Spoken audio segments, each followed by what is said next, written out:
So we'll just wait for a few more minutes till the attendees are joining in. Yeah. Sure. Sure. How many are you expecting? So the registration is more than 180. Okay.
Hello, ma'am. Should we just start with the webinar?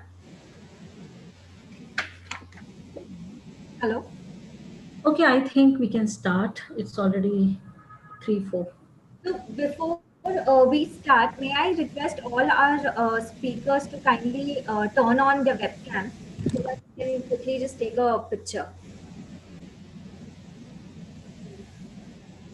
On the count of 3. 1, 2. Oh, sorry. 1, 2, and 3. One more, please. 1, 2, and 3. Thank you so much.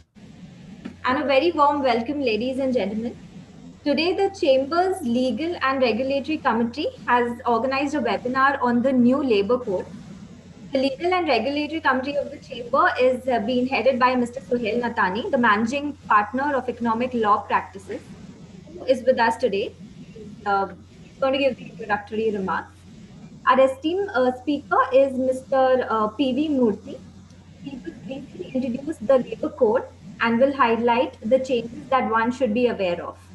So in case you have any questions regarding the topic, I would request you to kindly post the questions in the Q&A box. To begin with, let me introduce you to Dr. Renu Shom, the director of the Chamber. Dr. Shom has been associated with the Chamber since 2010.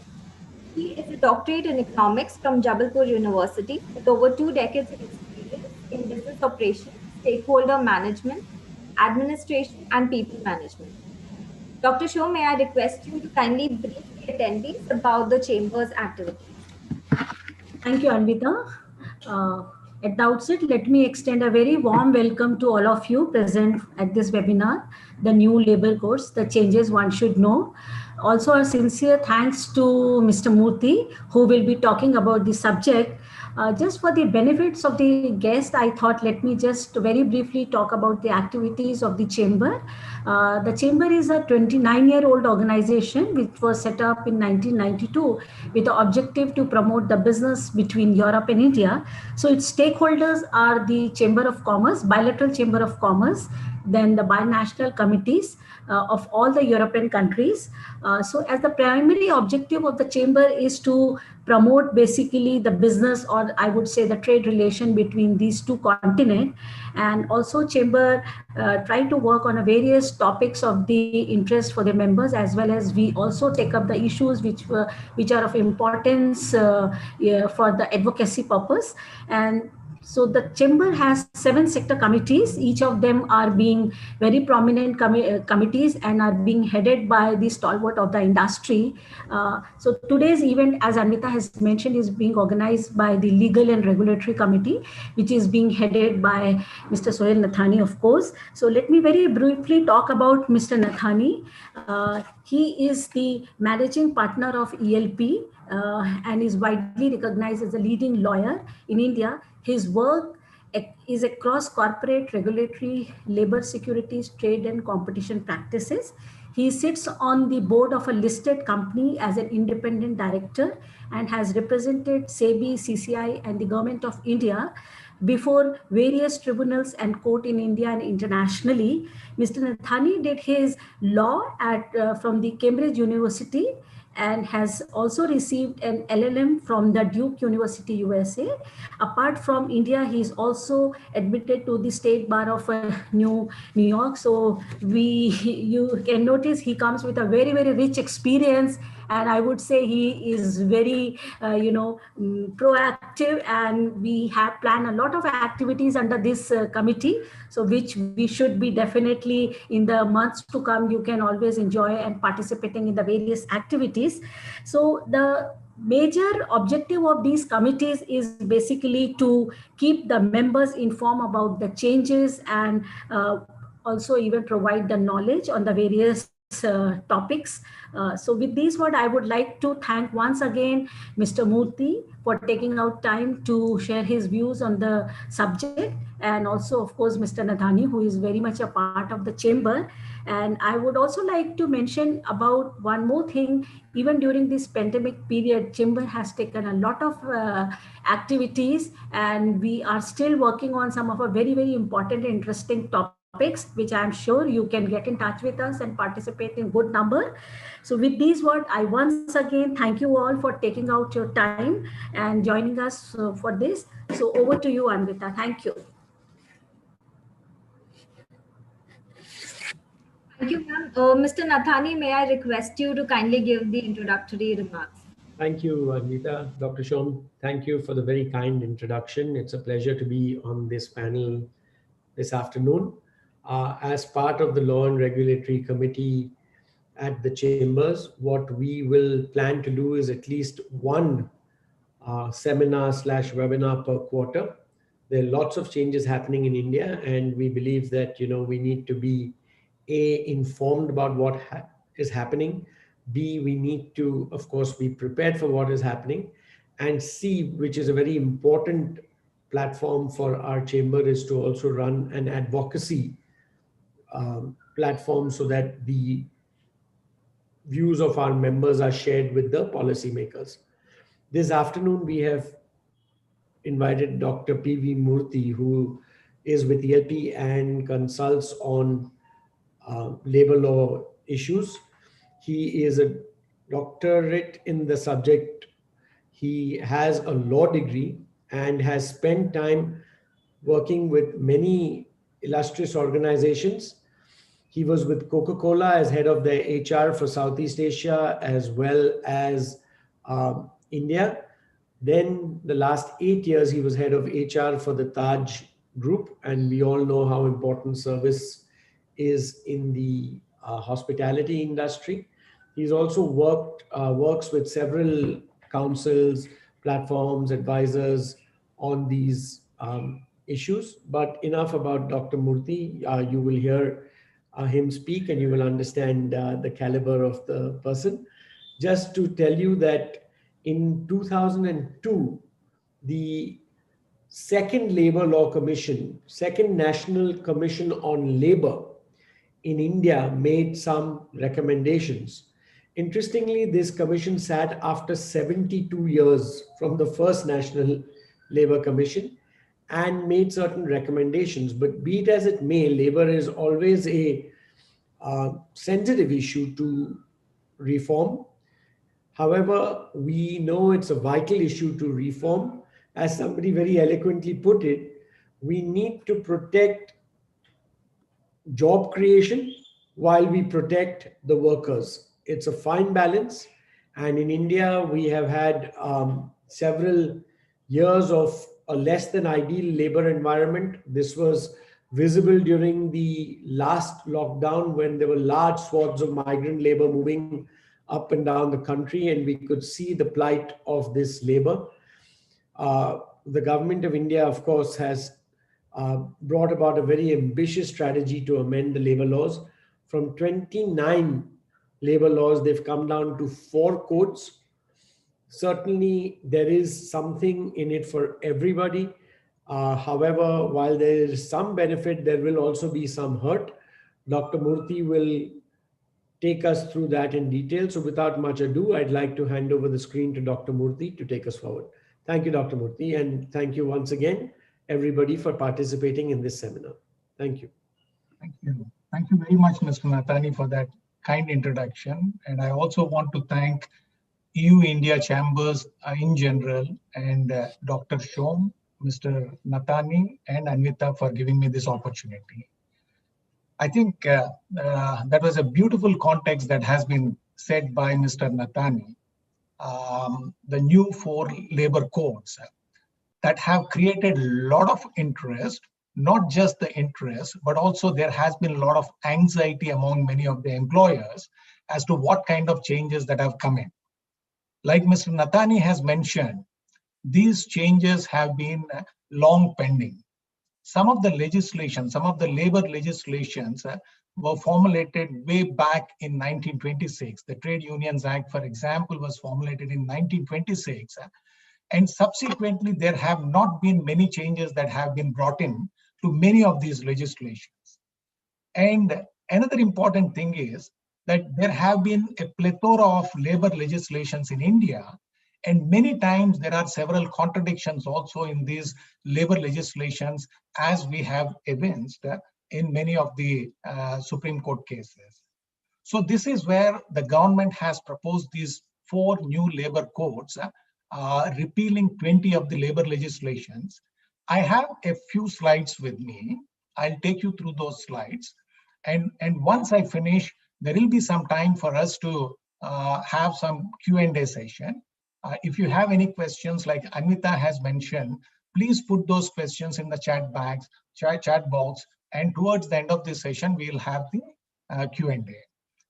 And once again, thank you very much for this opportunity, and it's a pleasure and privilege to be part of this session. With this, Anvita, may I request you to put up the slides on the screen, please? Yes, sir. Just a moment.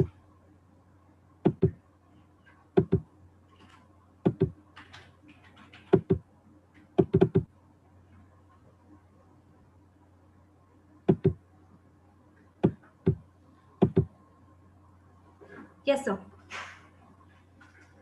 Can I also have the control, Anvita? I think I'll have to move to the next slide.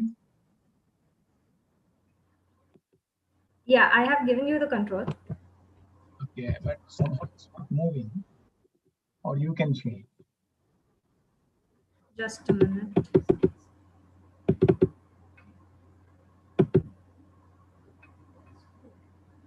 Can you move it now, sir?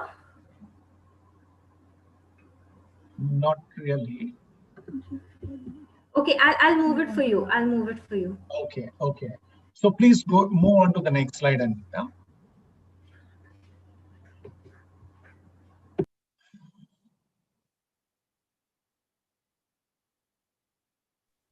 Why don't we begin, Dr. Murthy? You can tell her to change the slides as you are. Yeah. Can you please move on to the next slide, Anvita? Okay. Anyways, I'm moving ahead. I think Anvita is having some trouble moving the slides. So what we are going to discuss today is, I'll give you a snapshot as to what are the changes that are coming in. This is the executive summary of the 4 new labor codes. And then we will deep dive into each one of these codes as to what are the codes and what are the salient features that we should know. And then we will also look at the key client concerns, as to what are the employers thinking about, what are the major concerns that the employers are having at this point in time due to the formulation of these 4 labor codes. And then we will also look at some suggested actions as to what is that we recommend for the employers to do at this point in time, and then we will have the discussion. Next slide, please, Anvita. Yes, so this is the executive summary of it. Like I said, the 4 new labor codes. The first code, which is the code on wages, was formulated. It was notified in 2019, and subsequently all other 3 codes, the code on social security, the occupational safety, health and working conditions code, and the industrial relations code.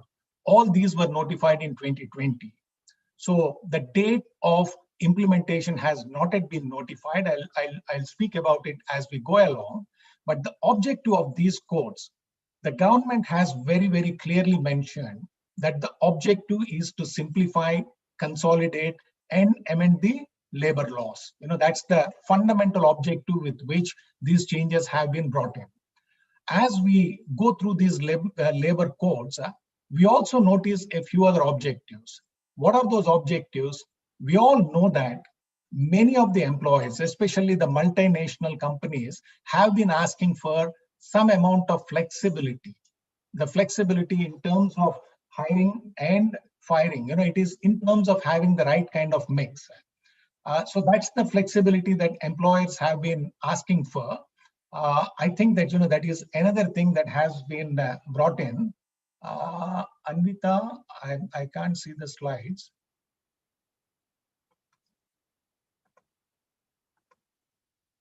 Anvita, are you there?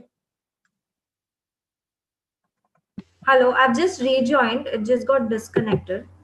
Okay. It's some issue actually. Yeah, this slide, sir. Yeah, this slide.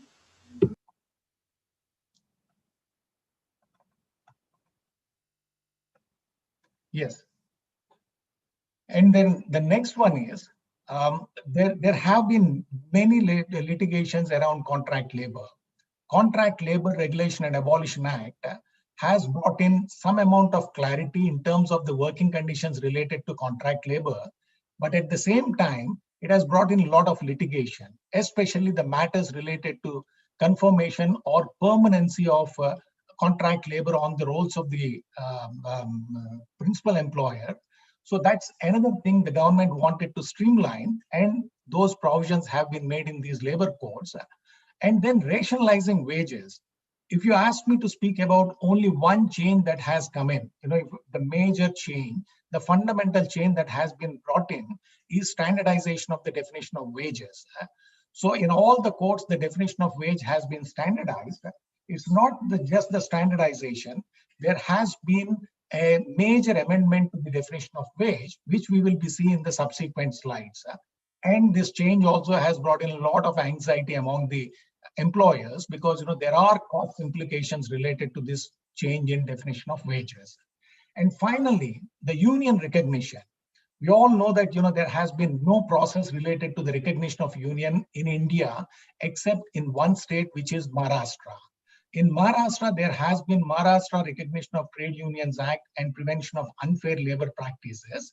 Only through this state legislation, the union recognition has been made. Other than that, there has been no recognition of unions in India. Through these labor codes, the union recognition process has been laid down, and every employer can have a sole bargaining agent. To that extent, there has been a sort of streamlining or systematizing of this particular matter. Next slide, please. And then I talked about the common definition of wage, and when we look at the code on wages, we will understand a little bit more about this one. And the employee and worker definition. Again, the employee and worker definition, these have been made a sort of standard in many of these codes. Simply put, we will go through the details in a while, but all workers are employees, but all employees are not workers. So that is what we could say. Who is an employee?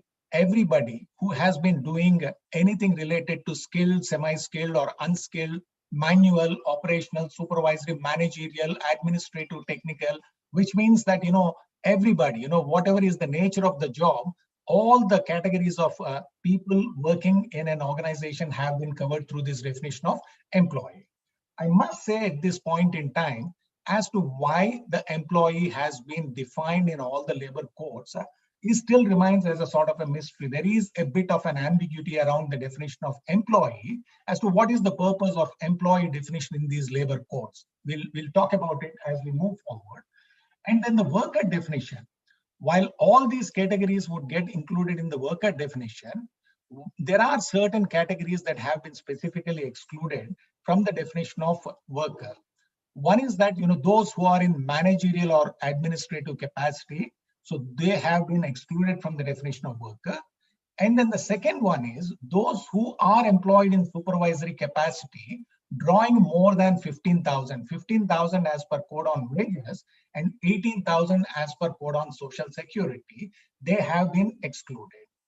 And then one important thing that has happened through these labor codes is that the knowledge, some part of knowledge has been drawn from some of the state acts.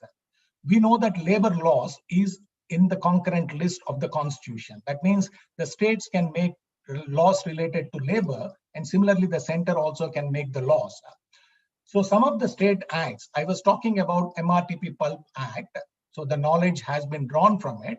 Similarly, one more legislation in Andhra Pradesh, which related to Contract Labor Regulation and Abolition Act, where there was a sort of abolition of contract labor in the core activities.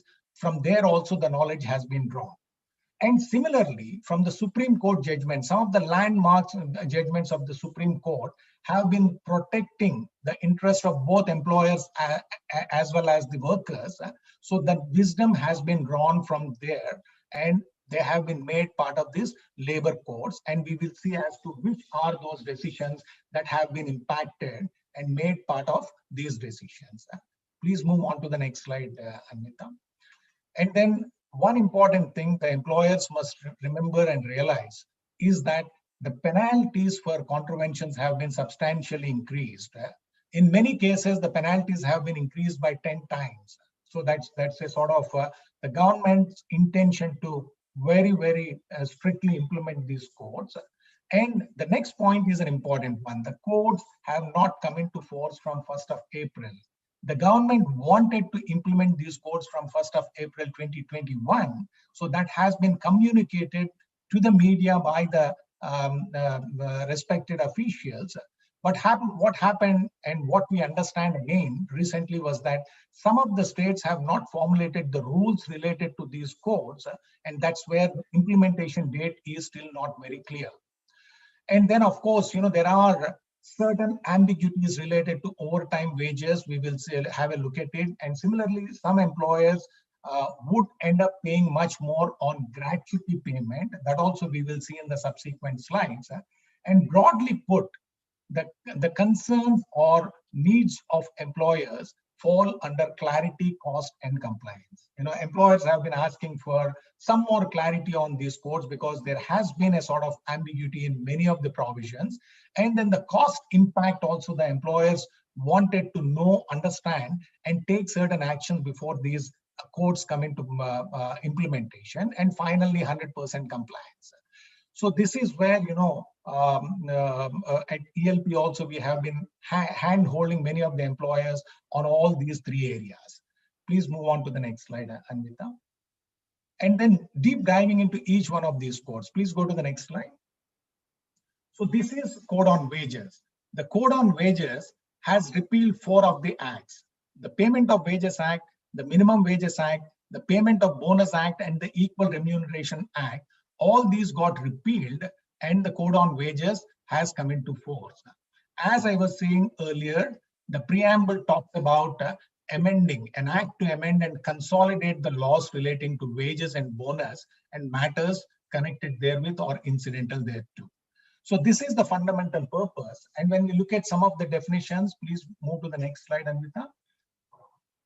So the definition of wages, I'll make it simple. Like I was saying earlier, this has caused a lot of angst among the employers. But simply put, everything gets included in the definition of wage in the first part. And specifically, the definition talks about basic pay, dearness allowance, and retaining allowance, if any. So everything gets covered in the first place. And then there have been certain exclusions that have been given to the wage definition.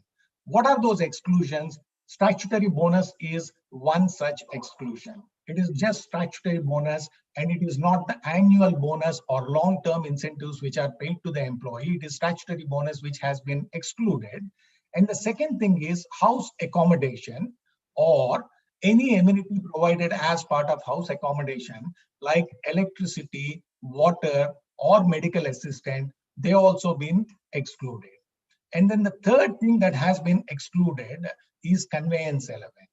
Conveyance allowance or a leave travel concession that has been excluded from the specific definition. And then the contributions made to the pension or provident fund are also excluded.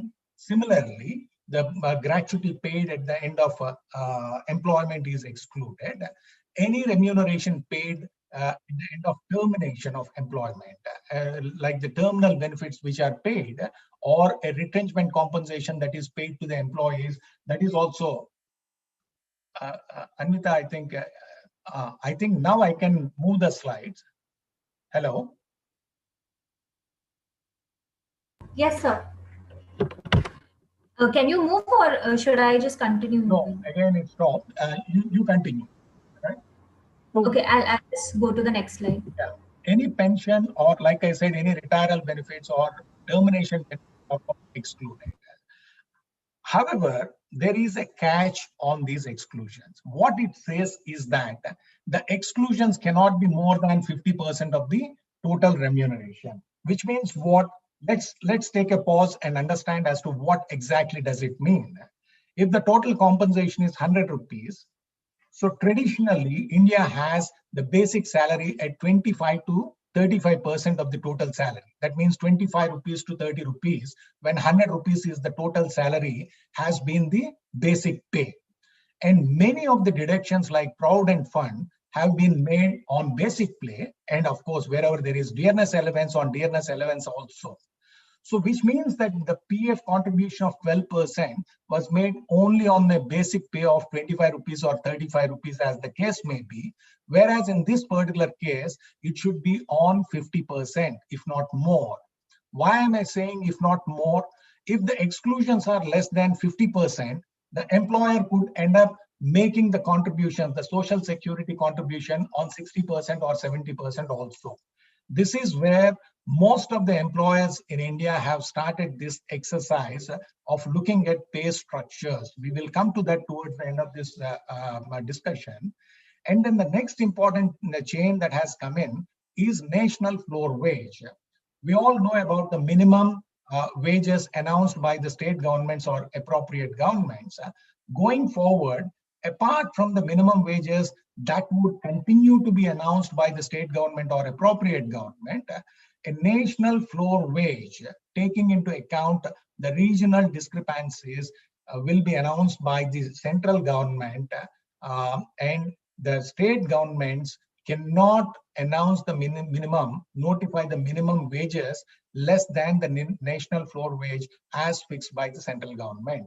That means going forward, apart from the minimum wage, there will be the national floor wage, which will be announced by the central government, and state governments cannot fix any minimum wage which is lower than such national floor wage. This is again another most important change that has come in. Please go to the next slide, Anvita.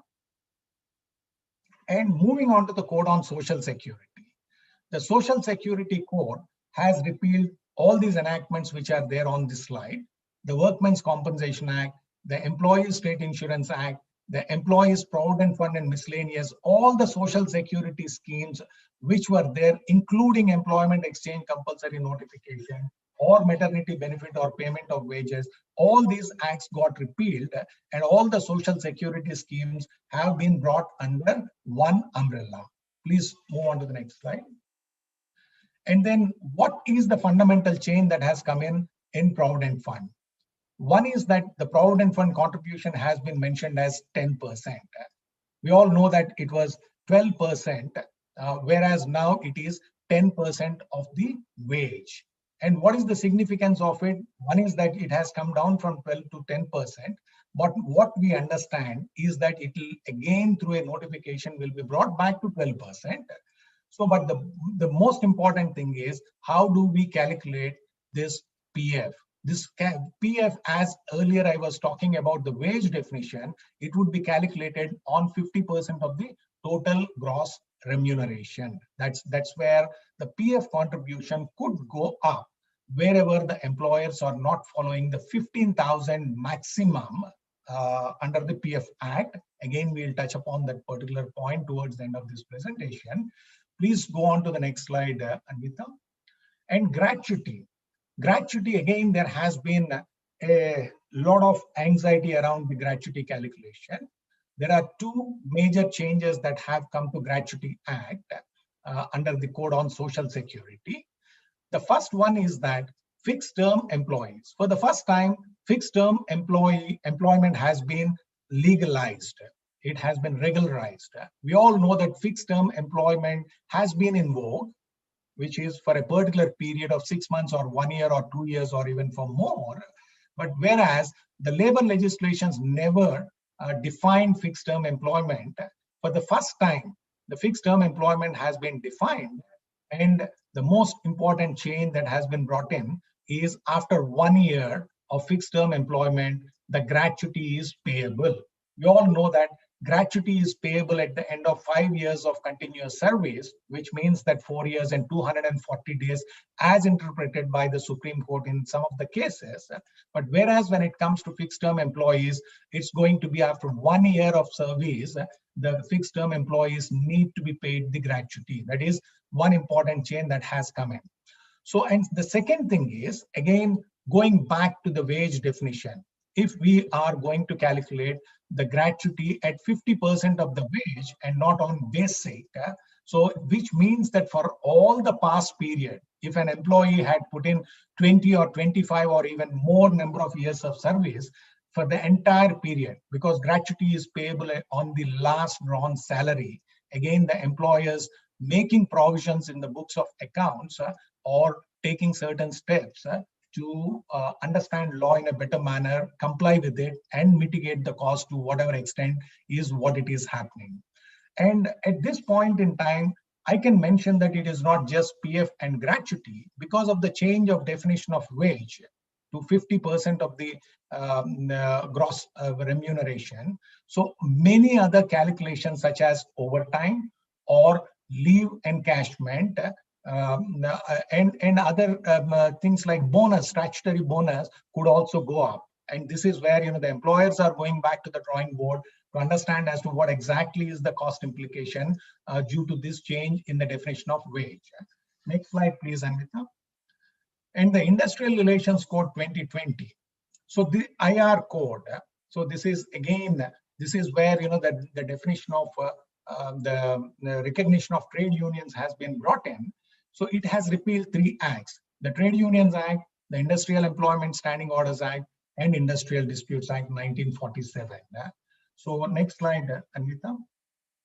And the key highlights: the fixed term employment, like I was saying, it has been defined as a written contract of employment, and now every employer can have fixed term employees as part of the mix, the employee mix.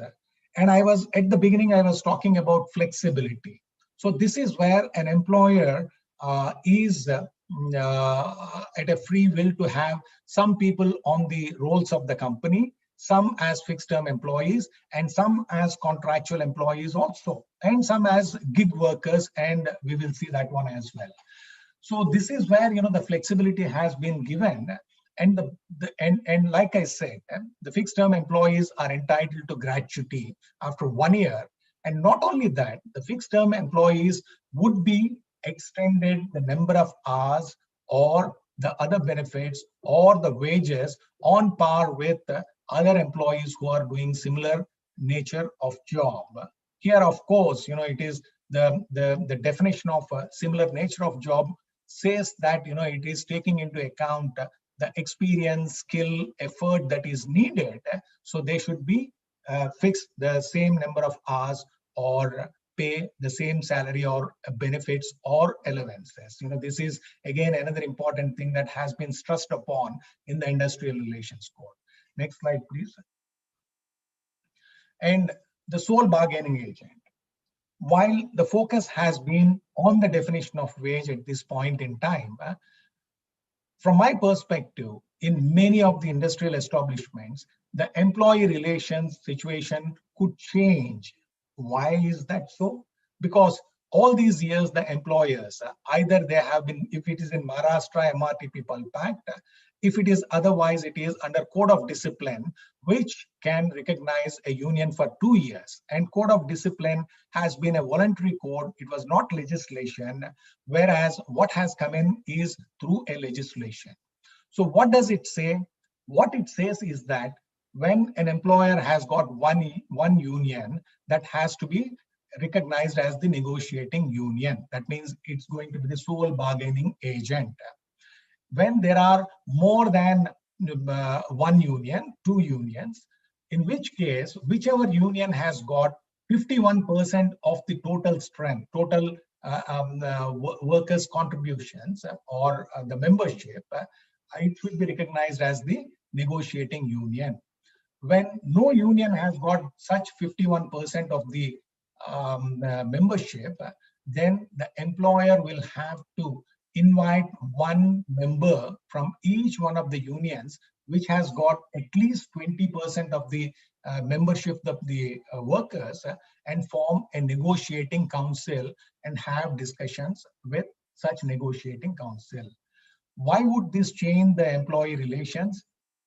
We all know that many times the workers pay contributions to more than one union. That is one thing that is prevalent that could happen, in which case determining the negotiating union or negotiating council basis the membership is a difficult task. This is where secret ballot has been requested for by many of the employers to the government, and it is under the active consideration of the government. Another important change, the ease of doing business in India. That is where earlier Chapter 5B of Industrial Disputes Act, which dealt with layoff, retrenchment, closure for establishments which have got more than 100 workers. The limit has now extended to 300. When an establishment has got more than 300 workers, at the time of imposing layoff, or retrenching any of the workforce, or closing down the establishment, the employer need to take permission, which means that the 100 has been extended to 300 workers. Similarly, please move on to the next slide, Anvita. And there, I want to mention 2 more points here on the Industrial Relations Code. One is that on the strikes. Earlier, the strike notice was needed before resorting to strike only in public utility services, whereas now in every establishment, a strike notice of 90 days needs to be given by the union. And similarly, before imposing layoff, the strike notice has been made a sort of mandatory on the employer. Moving on to the Occupational Safety, Health and Working Conditions Code 2020. It has repealed a whole lot of enactments. All the acts that have been presented here, all the enactments which were dealing with safety, health, and working conditions, like Factories Act, Plantations Labor Act, Mines Act, Working Journalists, and other newspapers, conditions of service or fixation of rates of wages, motor transport workers. The next slide, Anvita. Please move on to the next slide, Anvita. Hello, Anvita. Anvita, can you please move on to the next slide? I think.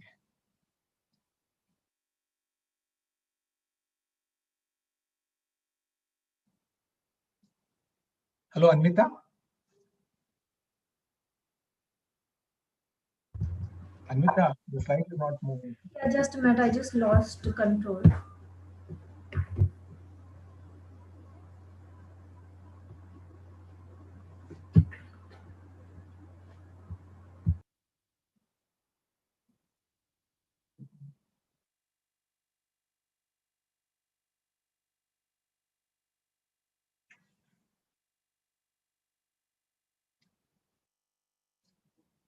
Still further. 20, slide 20.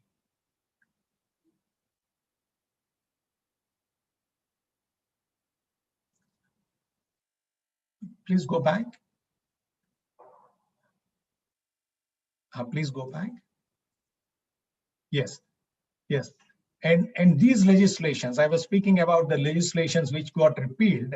All these legislations which were dealing with safety, health, and working conditions of workers have got repealed through this code. Please go to the next slide, Anvita. So here again, there are some important definitions that got changed.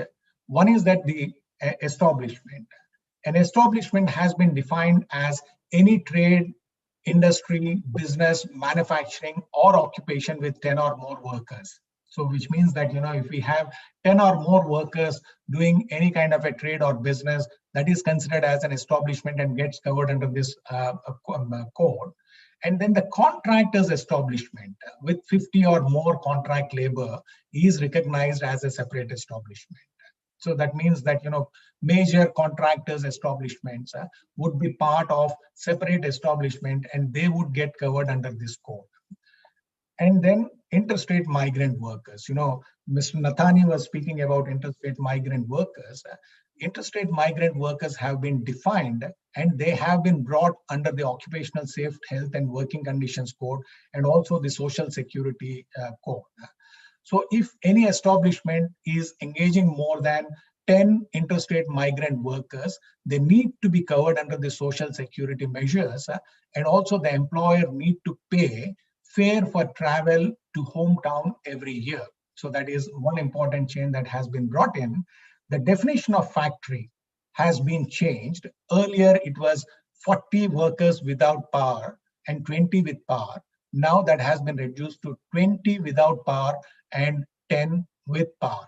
The workers, the number of workers that would qualify a factory as a factory has been brought down. And the definition of industry, this has been a sort of standardized between Occupational Safety, Health and Working Conditions Code and also the Industrial Relations Code. And the knowledge has been drawn from Bangalore Water Supply versus A. Rajappa case, a decision which was passed in the year 1985, which has been a landmark judgment, which laid down the triple test of systematic activity, cooperation between employer and employees, and active production of services or goods for the consumption of customers is what has been brought in and made part of the industry definition. And the definition of employer, in case of factory, the occupier who has been notified by the employer as occupier would be the employer. And in other establishments, it is either a manager or a managing director. And then the next one is an important change, the core activity. Going forward, employers all across India cannot engage contract labor in core activities. And specifically, the code listed down the activities which would not come under the definition of core activity. It's activities like security or housekeeping, horticulture, any activities which is not part of the core of the establishment have been listed down. And in all those areas, the employer can engage contractual employees, but when it comes to the core activity of the business, the employer cannot have contractual employees as workmen. And also, we all know that if the job is of perennial nature, so the employer can always engage contract labor. It cannot engage. If it is a job of intermittent nature, the contract labor can be engaged by the employer. That is another important change that has been brought in. And more clarity also has come in through this change. The next slide. And one small but an important change, it is the mindset change, I would call it as. The erstwhile inspectors are now called as inspector cum facilitators. The intention of the government is to ensure that the inspectors act as facilitators as well in terms of educating the workers as well as employers in conveying the changes and also helping them to implement the changes and not to harass them for non-compliance or non-implementation kind of a thing.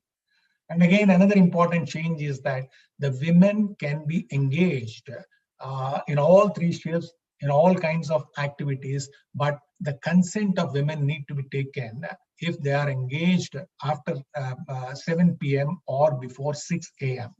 Only in the state of Tamil Nadu, this was there earlier through a judgment of the High Court of Tamil Nadu, whereas this has been made part of this code. So the next slide, Anita. And I was speaking about clarity, cost, and compliance as the issues the clients have been experiencing. Next slide, Anita. And what are those key concerns? Obviously, the wages, the definition of wage has brought in a lot of concern, and a lot of work has started happening in many of the establishments. The new definition of wage could increase the wage bill significantly for many of the employers. As I was speaking about it earlier, it could increase the Provident Fund contribution if the maximum limit of 15,000 is not followed by the employers. Even if it is followed, people who were below 15,000, their contributions could go up because of the change of definition of wage, as we have seen in the earlier slides. And similarly, on the cost front, because of the leave encashment or gratuity or overtime or statutory bonus, all these need to be calculated on 50% of the total gross remuneration. So that's where the cost could substantially go up for many of the employers. On leave encashment, one change that has been brought in is earlier, only at the time of the employee's termination of employment, when the employee is leaving through resignation or retirement, the leave encashment was to be made. Whereas now every year the worker can demand for leave encashment at the end of every year and carry forward 30 days of leave. Many of the employers have got 120, 180 days of leave accumulation also that is permitted to the workers. So now there is a point where employers need to look at that kind of leave accumulation and the kind of cost impact that would bring in. And then the definition of employee, there has been some ambiguity around this employee, as I was talking about it at the beginning, because the managerial or supervisory has not been defined anywhere in the code. Only in one of the Supreme Court decisions, a landmark judgment in Arkal Govind Rajarao versus Sibagaiti, it has been classified as what is managerial nature of job, what is supervisory nature of job. Again, the employers have started looking at the workers, managers, and supervisors, not just by the designation that has been adopted by the organization. It's by the nature of job of each one of these categories to understand as to who would qualify for overtime wage, etc., etc. Next slide, please. And then I talked about this encashment of worker. This is, again, that is a major change that has come in. And the gratuity, like I was saying, the past period. Again, a representation has been made to the government asking about making this with prospective effect and not retrospective effect, the gratuity, which means that if an employee has completed 20 years of past service, the employers associations have requested the government to look at prospective implementation, not for all the 20 years, but from the date of implementation of these codes. So many of the employers have started looking at the gratuity provisions in the books of accounts and started taking certain actions. Next slide, please. And then there is some amount of clarity that is lacking in terms of the wage definition. One of the exclusions in the wage definition is sums paid to the employee to defray special expenses. whether the uniform maintenance elements, when the workers are supposed to wear the uniform, would it form part of sums to defray special expenses or not? So again, these representations have been made. But from our perspective, when the job demands that the employee needs to wear the uniform as part of the job, that can be categorized as sums to defray special expenses, which can be excluded from the definition of wage. So every employer need to understand that this is a component specific exercise. No broad rules can be drawn as regards the compensation structure or as to what can be there, what cannot be there, because every employer has got different components in the wage structure. This is where every employer need to look at their compensation and then take certain decisions. Next slide, Anita. And then these are other concerns related to basic salary. Fundamentally, if basic salary is increased to make these changes and to bring in at 50%, then house rent allowance, group accidental insurance, or superannuation, wherever it is linked to basic salary, LTA, employee state insurance, statutory bonus, all these also could go up. So this is where the employers have started doing this exercise at this point in time. Next slide, Anita. And then in terms of budgeting and cost control options, we are in April. So employers are looking at putting a cap on gratuity. Gratuity has got a maximum limit of 20 lakhs. The employer is not liable to pay more than 20 lakhs as per the Payment of Gratuity Act. So this is wherever there is no such cap, employers are thinking of putting that kind of a cap. And leave encashment, many employers are thinking of encashing the leave workers even before the labor codes kick in, so that the cost impact would get mitigated. And similarly on Provident Fund, wherever there is no 15,000 limit per month. So again, bringing that in for the new employees, it's not for existing employees, but for new employees, can we do that is one consideration employers are having at this point in time. And like I said, changing the compensation structures with full compliance of law and also mitigating the cost is what many of the employers are looking at. Next slide, Anita. And then the suggestions from our side is that, one is every employer need to set up an internal task force consisting of HR, legal, finance, along with a labor law expert to understand as to what are the changes that can be made due to these labor codes, and assessing the financial impact due to various social security schemes, and realigning the components like we have been discussing. That's another suggestion we are making, and many of the employers have already started doing it, and some have already completed that exercise also. And of course, incorporating the provisions in the budgets for 2021 and beyond, and looking at the technology readiness and making certain representations to the government and focusing on 100% compliance is what we suggest to the employers at this point in time. Anvita, can you move on to the next slide? This is what we have. Please go to the next slide. So this is the deck I have. We have some more time for Q&A. My sincere apologies for the deck, which did not move. It's unfortunate that the technology did not really support it. And thank you very much for the help, Anvita. Any questions? Thank you so much, sir, for such a great PPT. In fact, it was a very nice presentation, I would say. Very well explained, and definitely we have many questions that have come in. So I'll just take questions one by one.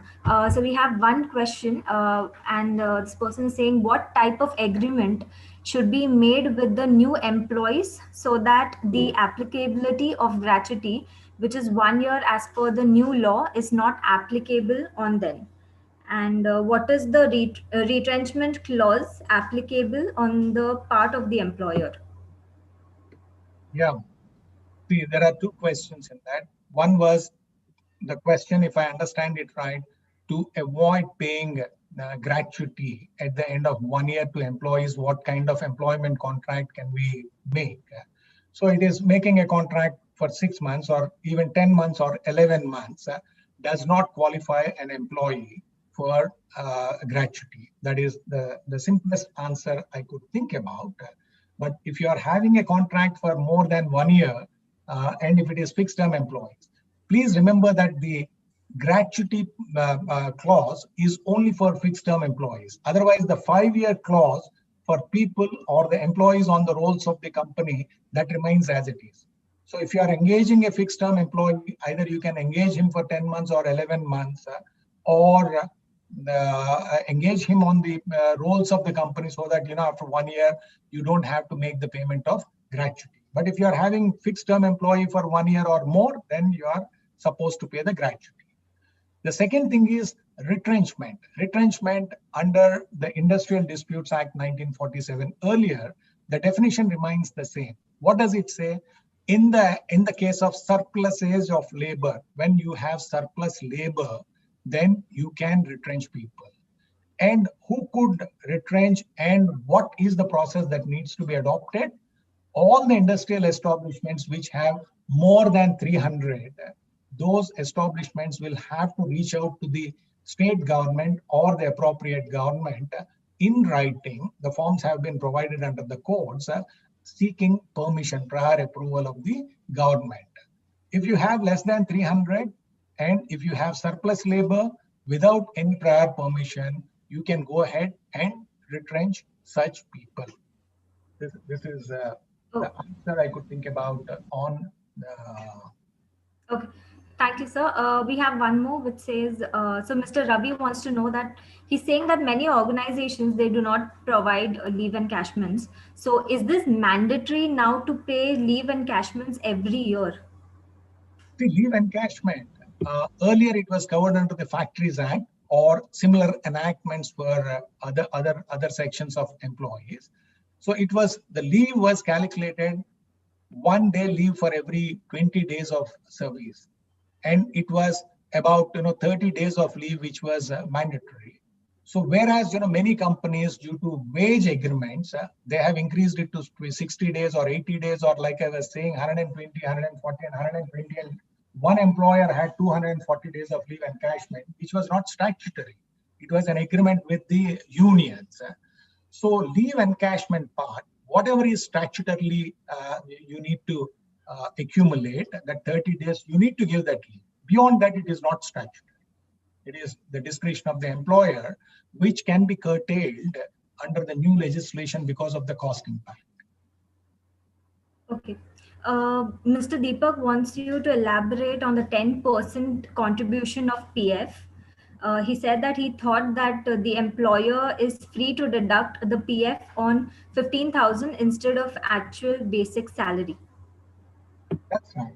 See, it's like this: 10% has been notified in these labor codes instead of 12%. But what we understand is that subsequently, through a separate notification, it can be brought back to 12%. That is one part of it.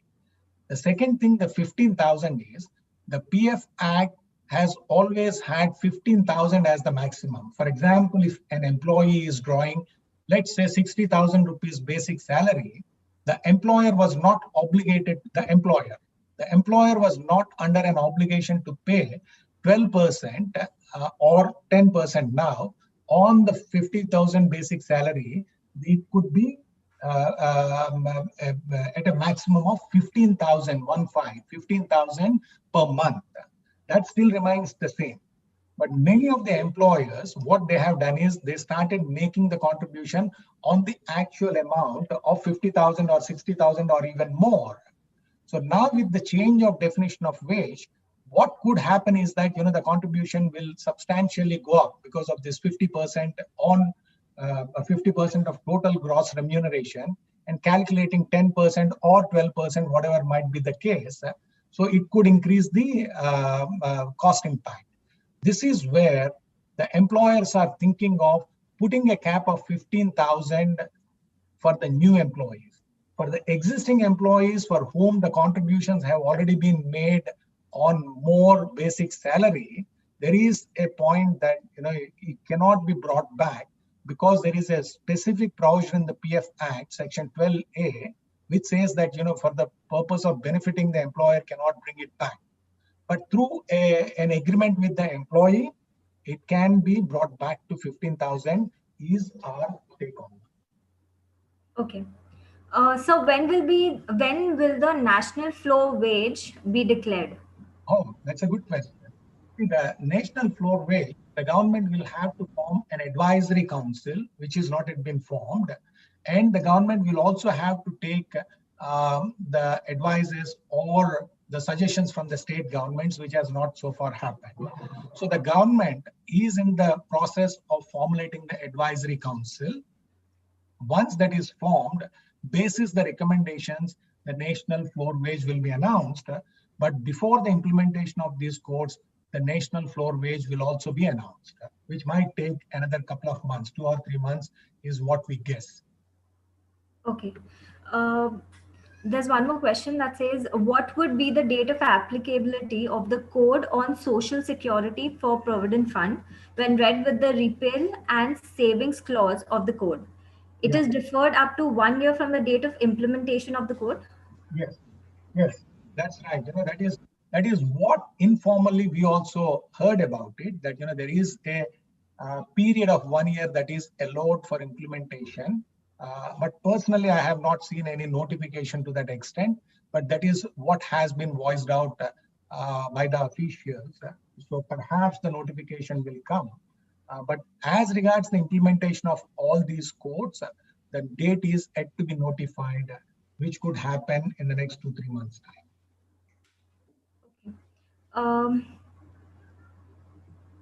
Okay, there's one question saying, if performance incentive is paid on the basis of actual performance of the company and employee, will it be considered as a part of inclusion or exclusion of the definition of wages? Very good question.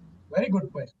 There is one specific exclusion in the definition of wage, which says commission paid to the employees. That is excluded. So what is that commission paid to the employees?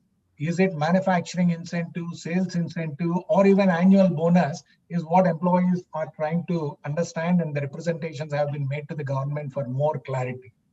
But what we understand is that if it is a one-time payment, and if it is not part of the regular monthly salary, it can be excluded from the definition of wage. If it is one time, anything like a joining bonus, for example, can be excluded. The annual incentive, while there is no clarity whether annual incentive is part of wages or not, at this point in time, it is part of wages. It cannot be excluded. But like I said, we are expecting some more clarity on that annual incentive or annual bonus clause. Once we get to know that, then we'll have more clarity on that. Okay. So I'll just take one last question. Yeah. So there's this one last question, which is, what is the liability of the employer if he terminates an employee before the contract is over? What is the liability of the employer? See, it's like this. All these labor legislations are applicable to workmen. So first of all, we need to understand that, when we say employee, there are at least 3 sections of people: managers, supervisors, and workers. And if you are speaking about a worker, what is the liability? So then Industrial Relations Code, a worker can approach the authorities or the process as laid down in the Industrial Relations Code. And if you are speaking about employees who are not workers, the employer terminating, then the employment letter, the contract of employment, the employment letter which is issued to the employee is a contract. So the contractual obligations need to be fulfilled by the employer. So that is the broad answer I could give to that question. Okay. Thank you so much, sir. Mr. Murthy, Anmita, just a minute. Mr. Murthy, I could see there are lot many other questions are there. If you are okay, we can take few more. Otherwise, we can ask them to always write us back, and then we can reach to you. Whatever is okay, you please let us know. Okay, to take a few more. And also, whatever is not answered, Anmita can send it across to us, and then we'll write the answers and send it back to you, and you can further transmit it to the people who have asked those questions. Sure. So I'll take few more questions then, if allowed. Yeah. Another 3 more questions. Oh, okay. Anvita, you can take the most important, instead of asking the general, you can just pick the important one, and then, accordingly, Mr. Murthy can answer. Question, Dr. Murthy, you may want to address the overlap between state and central regulations on the labor code, because it's still engaged in the concurrent list, right? Yeah. Normally, there won't be any overlapping. The overlap won't happen, and it is over and above the central legislation. The state would legislate. Otherwise, there won't be any overlap. But in case of any overlap, I think that it is there is a maxim, or there is a principle of interpretation of law. The specific law prevails over the general law. What is that specific law that has been enacted by whom, whether it is state government or central government? So it is specific to the state law that remain valid, and it is all subject to interpretation. But normally there won't be any kind of a major overlap between the state and central enactments. It is over and above the central enactments. The states would formulate the rules and also change the rules.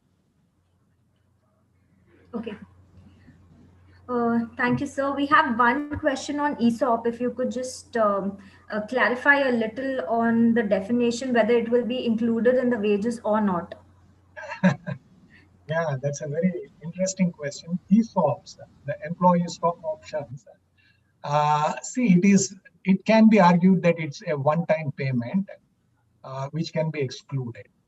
So there is no specific exclusion that has been provided for ESOP kind of things in the wage definition. But from my perspective, ESOPs can be excluded, saying that it's a one-time payment and the variables are the company performance and the employee performance, and the employer can resort to ESOPs for senior managers. Okay. Compensatory off, is it possible to avoid leave encashments? No. These are two independent provisions. Compensatory off is not a substitute for leave encashment. So whatever the compensatory off, wherever it is possible to be given, that has to be given. But it cannot replace the leave encashment. Okay. All right, so thank you so much. I would just request our attendees to write to us for any of your queries so that we can sort of forward it to you, and then it can be answered to our attendees. Like I said, there are many questions that have come in. And yeah, this definitely says that this was a very interesting and enlightening session, and definitely all the attendees enjoyed it. So thank you so much, Mr. Murthy, for taking your time and enlightening us with the topic. It was indeed very interesting session. Also, Mr. Nathani, thank you so much for joining us today. And definitely, sir, we look forward for more webinars and more activities under your leadership. Thank you. And Mr. Murthy, thank you very much for a very, very interesting session, I would say.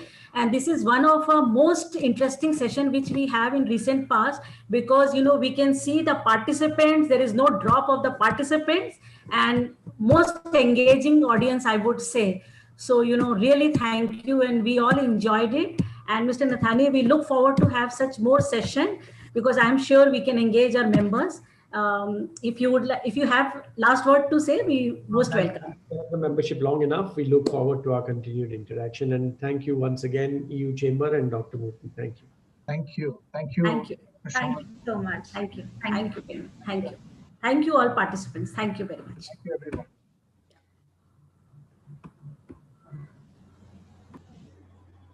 Question.